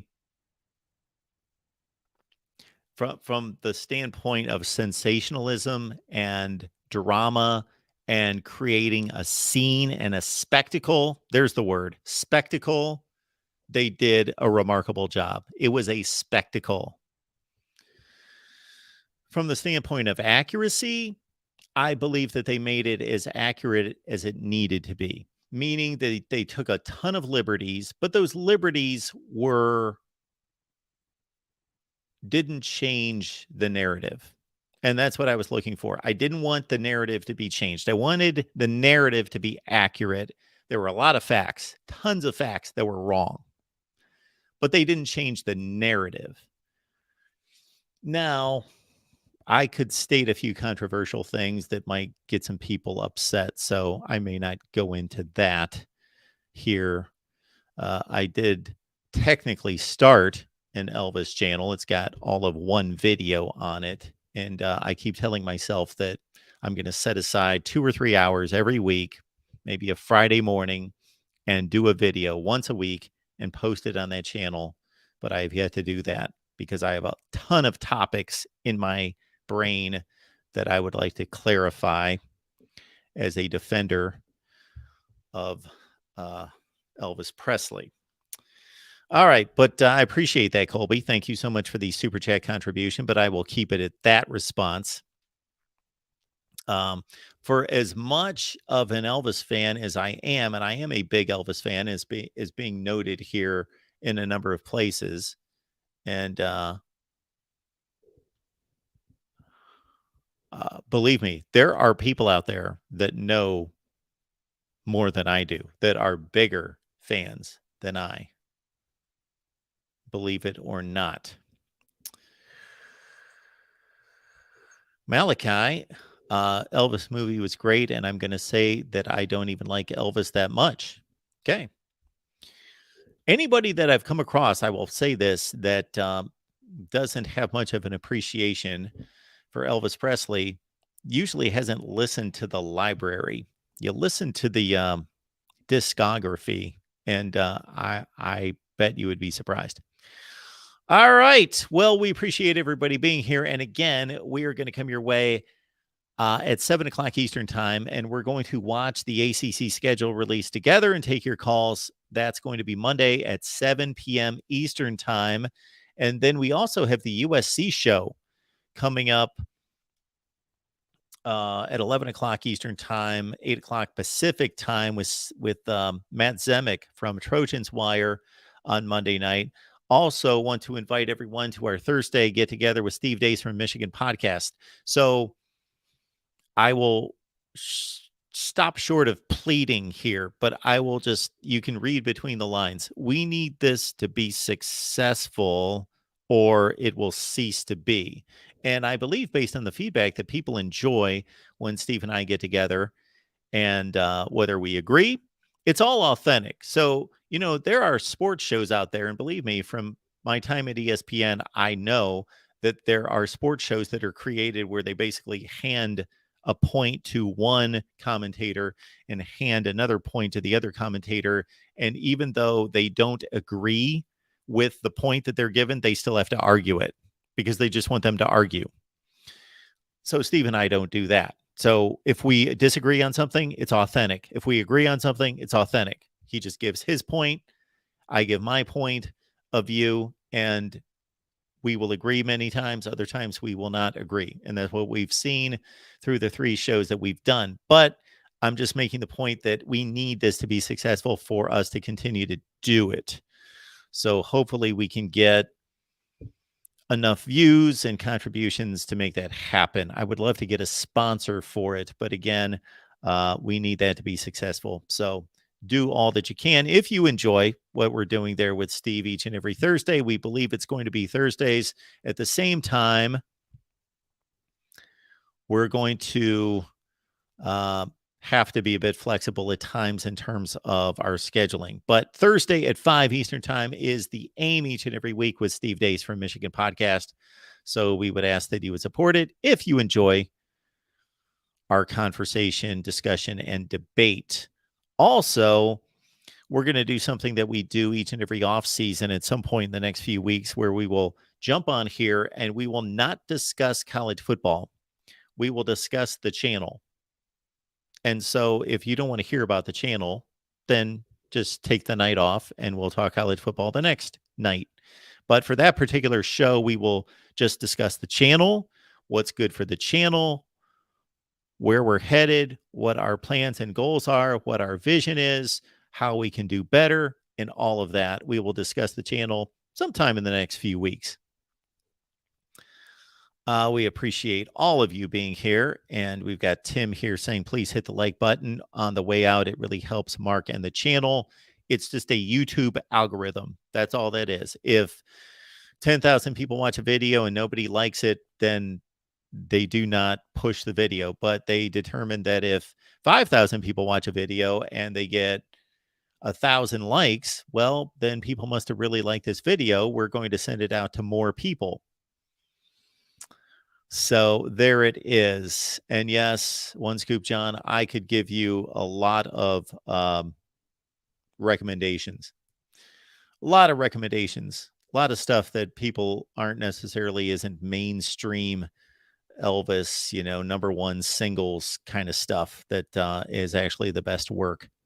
All right. Appreciate you being here at the Voice of College Football again. On the community page each and every day, I post the live schedule. And what you're going to see tomorrow is 7 o'clock Eastern Time, live ACC call-in show. As the schedule gets released, we will watch all that together. And then at 11 p.m. Eastern Time, 8 Pacific, USC Live. Appreciate you being here. We will see you Monday night right here at the Voice of College Football.